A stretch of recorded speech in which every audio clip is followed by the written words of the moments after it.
So, good afternoon, ma'am. Good Good afternoon, afternoon, Shivani. Shiva. Mhm.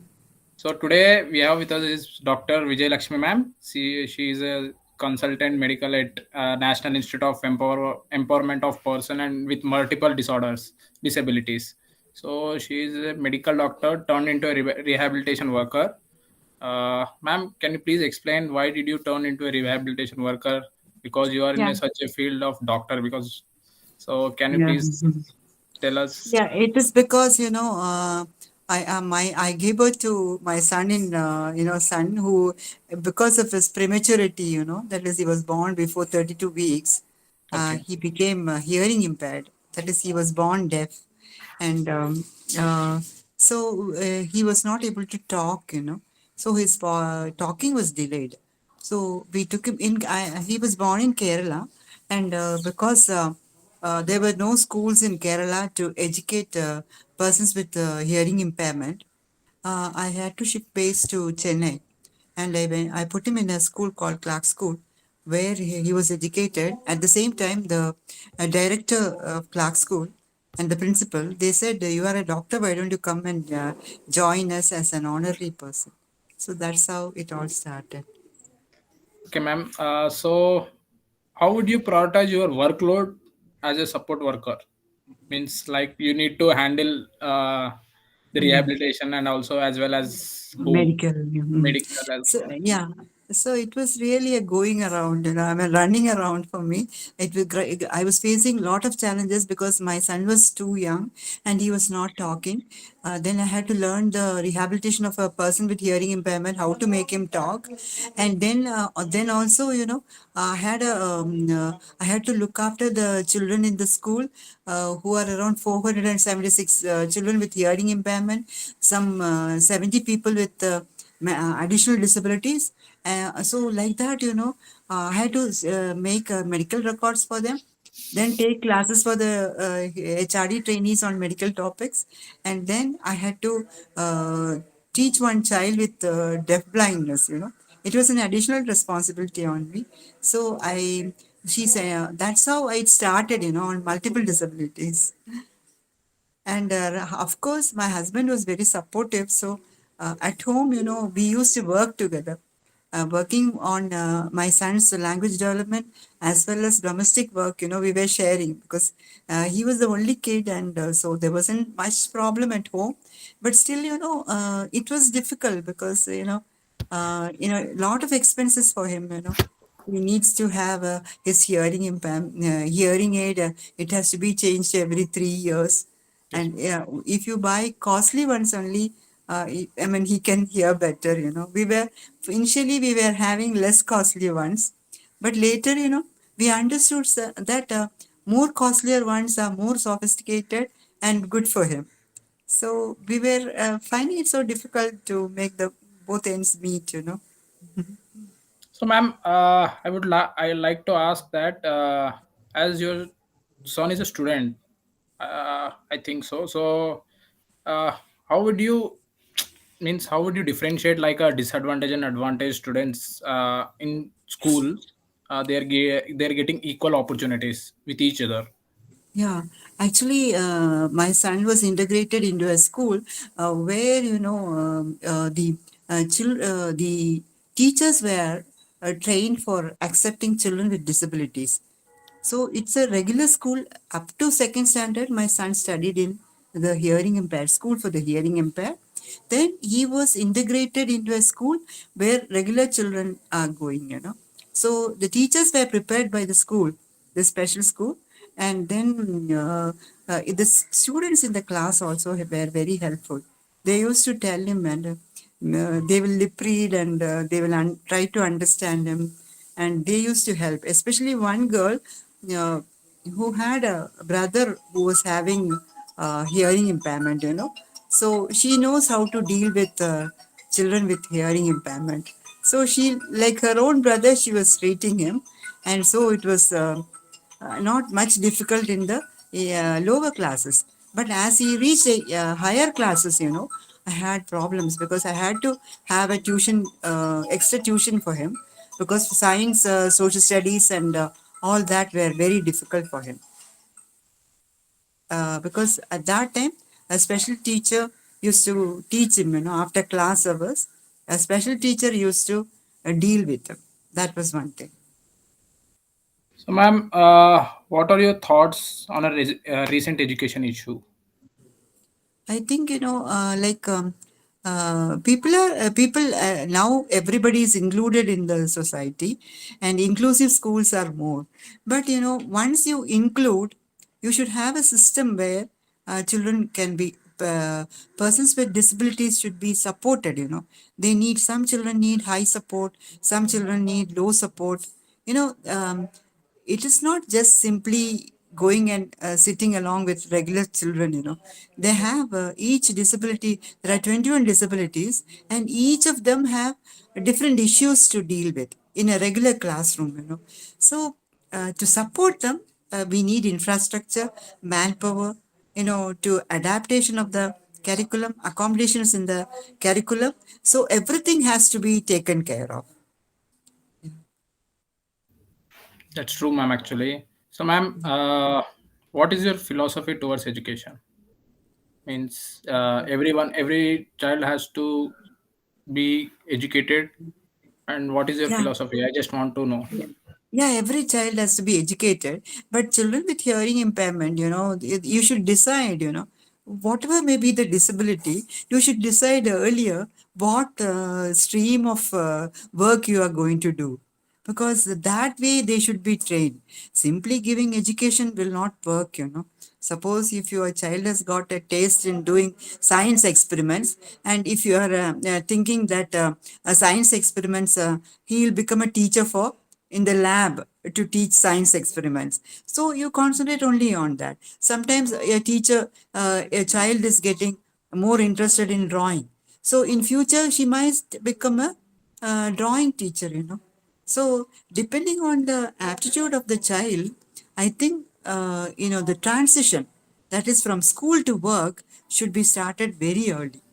The whoever are having children with disabilities, and even normal I mean normal even if you have got a normal child, you should decide what he is going to be. Suppose you belong to a family of farmers.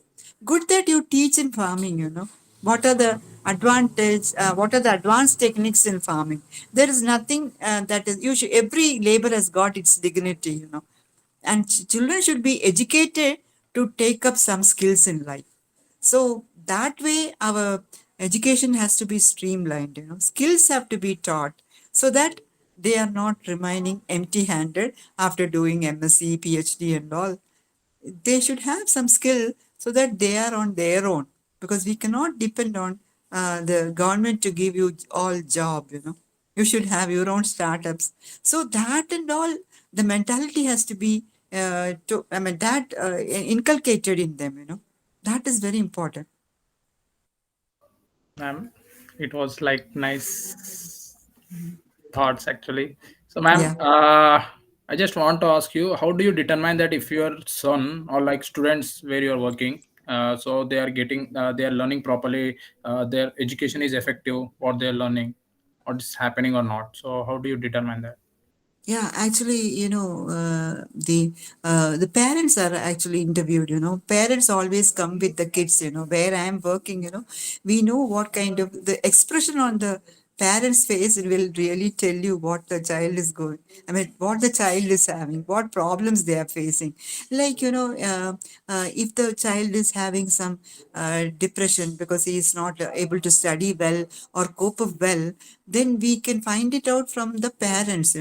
So the interaction with the parents as well as the behavior of the children will tell you how effective was our teaching.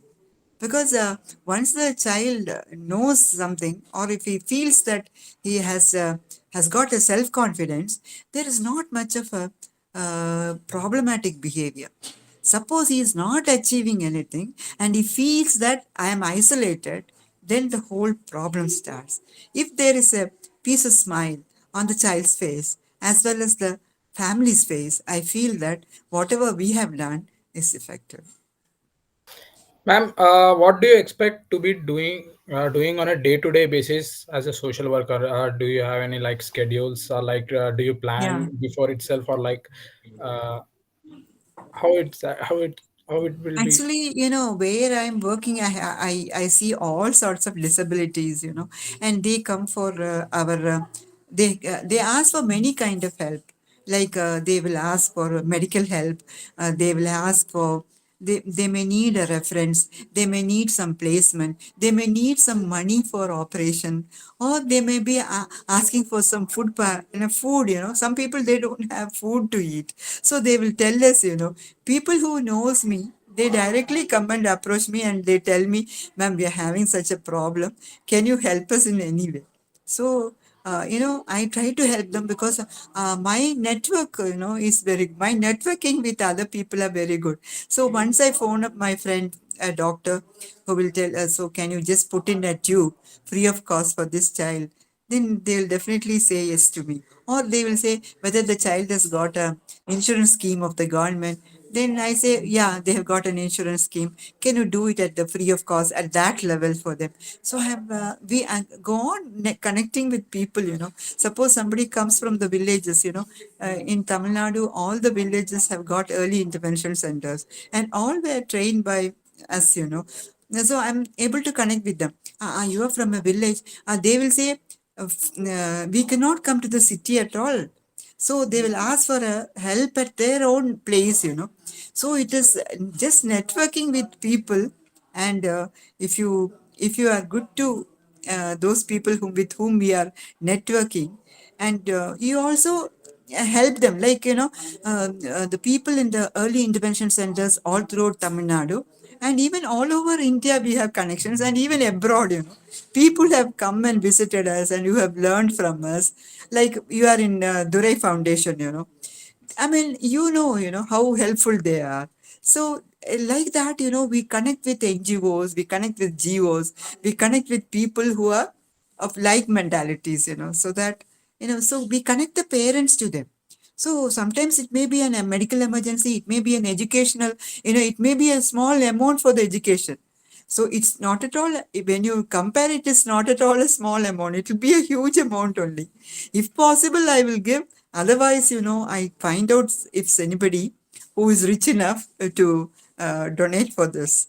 So it is like, so it may be for some clothing they will come, we need some clothes, or we need some grains and dals and all that. So we arrange it. Sometimes we go to the government agencies who are distributing, to the people with disabilities or people below the poverty line. Or there are NGOs helping, who can help. And I was really shocked, one of the disabled person, he started an NGO, and it was just a starting, just 2 months back, there was heavy rain in Chennai, and one family was completely submerged. And they were asking for bed sheets. So one day I was just asking whom, how can we get bed sheets now? And I was just asking, and I found that this person, he came for getting medicines from us. We give free of cost medicines. So medicines, it's very difficult to buy. So the government agencies, they give free of cost medicines. So this man came to get his medicine. Then I asked him, what are you doing? I'm running an NGO. Okay, then what will you give? What is your focus of, what is your area of focus? I am distributing bed sheets to people who are in need. I said, okay, can you give some bed sheets to this family of 3 members? They are completely submerged. Can you go there? They will also swim and come. Can you? He did it. I was really shocked because for him, he has got a particular movement disorder, and I don't know how he could contact them and make them come to a place, and he handed over the materials to them. And we also get, like some people, they need some this advanced equipments for disabilities. So we send them to government, or we ourselves will try to procure for them. Or if our GO or NGO is distributing some free of cost some materials, we tap them. Or if they ask for placement, I sent to Sumitra ma'am. One guy came, Durai Foundation. So the guy was very much interested in, he's around 22 years old, and he has become psychotic because he was only intellectually disabled. He became psychotic due to the lockdown, because nobody, he has got a small house and he cannot come out of the room. So I told him, you go and meet the Ray Foundation, you become a part of the Sai bakery or do some work there. So Madam readily accepted, and so, it is all actually our friendship and networking that, really helps us throughout our day, even And night, even it is helping to the people who are having these disabilities. So actually, it's like a good to hear that, ma'am. Actually, you are Yeah. helping so many people. Ma'am, how do you motivate them, ma'am? How do you motivate children? Because some people will be confused state, and some will be in an upset state. So how do you Yeah. motivate them every day? Yeah, if the children come to me with problems, I tell that these are all temporary ones. And you think of your parents who have brought you to this stage. So don't let them down. And you write down your problems and you tell me how can I'll find out the solution if you write down the problems.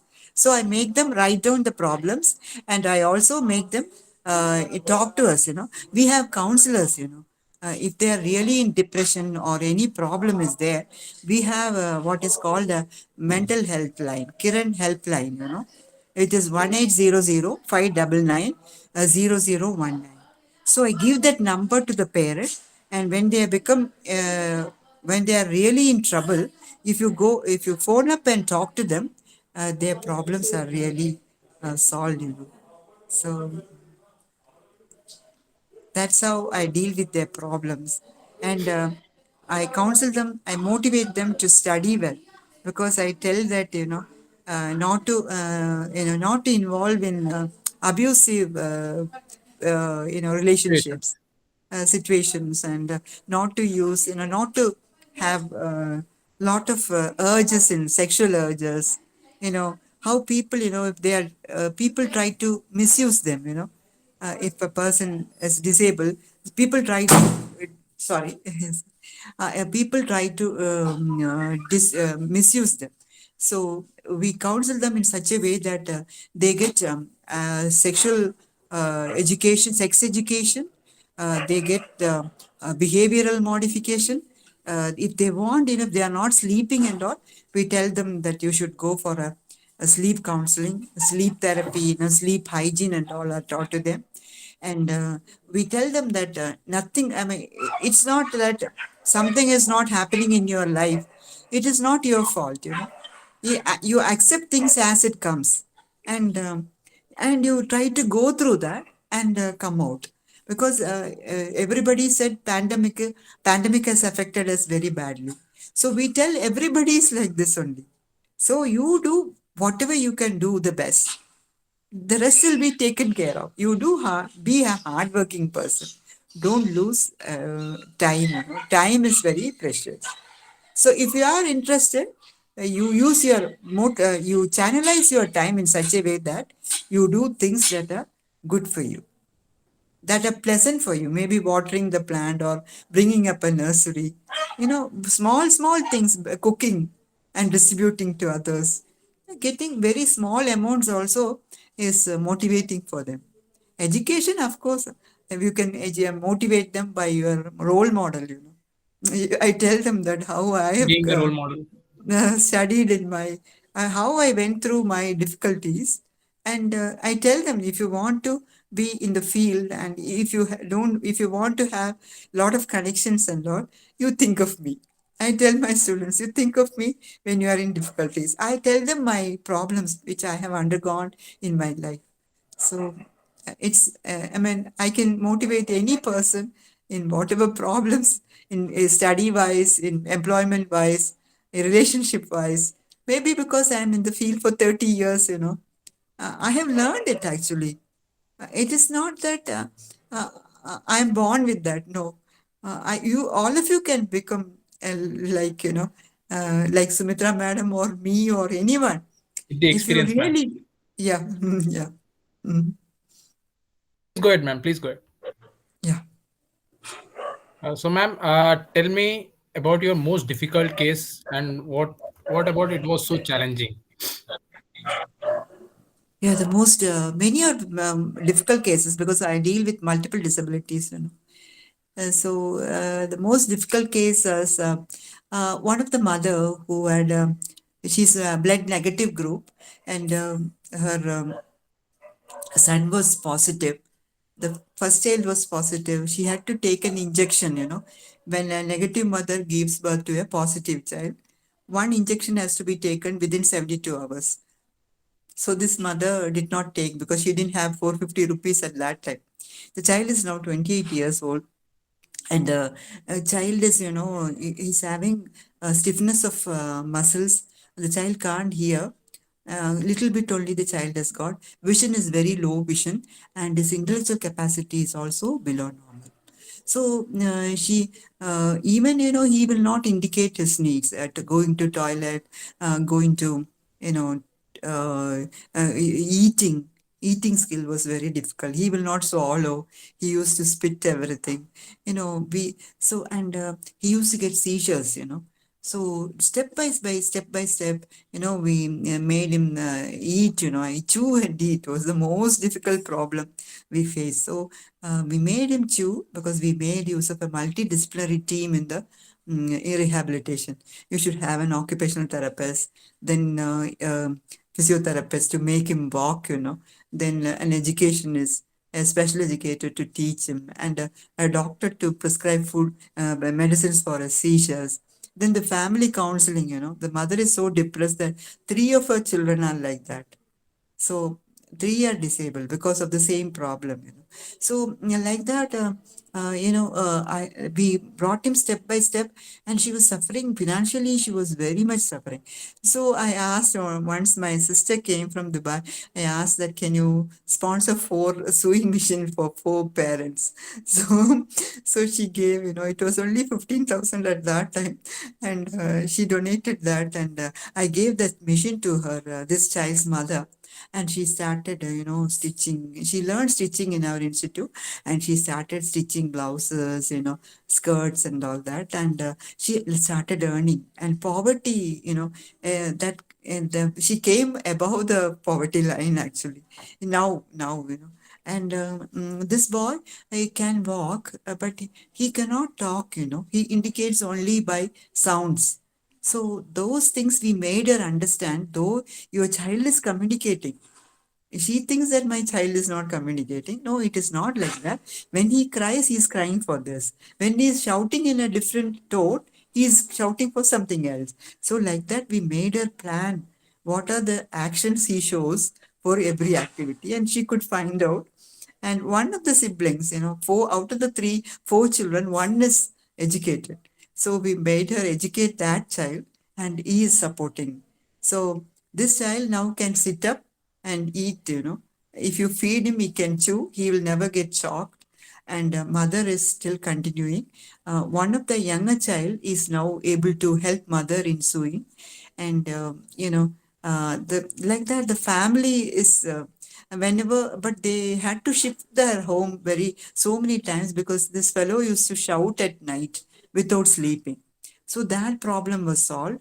And whenever she shifts, we personally go and tell the people that this person has got a problem. So sometimes he may shout, not that uh, he purposely wantedly is not raising his voice in the night. It is because of these four disabilities he has. So like that, we have counseled the neighbors, and she really gets a very good support from the society now. She's living in a area which is near a church. She's living near a church, and nobody shouts at her if this child makes a noise.